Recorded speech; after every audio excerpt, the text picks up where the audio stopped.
তোমরাই এখন বলো তো আমার কি করা উচিত। আসি সেই ঘটনাটায়। তো প্রায় 1.5 বছরের মতন হয়ে গেছে একটা কাস্টমার আমার থেকে কেক নেয়। তো প্রথম তখন ওনার নাম্বারটা সেভ করা হয়নি, তখন উনি ফোন করতো, আমি ফোন করে বলতাম হ্যাঁ কে, তখন বলছে আরে কে বলছো কেন, তোমার থেকে আমি প্রায় কেক নেবো, তুমি আমার নাম্বারটা এখনও সেভ করোনি। তো উনি আমার থেকে না প্রায় কেক নিত। এবার আমি কখনও জিজ্ঞাসা করতাম না, মাসে 3-4টের বেশিও উনি কেক নিত।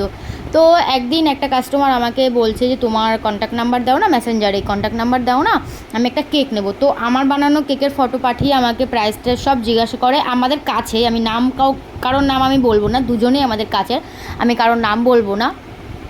তো আমি তাকে তখন ফটো পাঠাই, সে বলে ঠিক আছে। এইবার তখন উনি আমাকে বলে যে না গো, আমি কোনো কেক নেব না, আমি না একজনের থেকে কেক নিই, পুরো তোমার মতনই কেক বানায়, ঠিক আছে। এবার তখন আমার প্রোফাইলটা দেয়, মানে ওর প্রোফাইলটা আমাকে দেয়, আমি সত্যিই দেখি যে আমার করাই কেক শুধু ওর প্রোফাইলে, ঠিক আছে।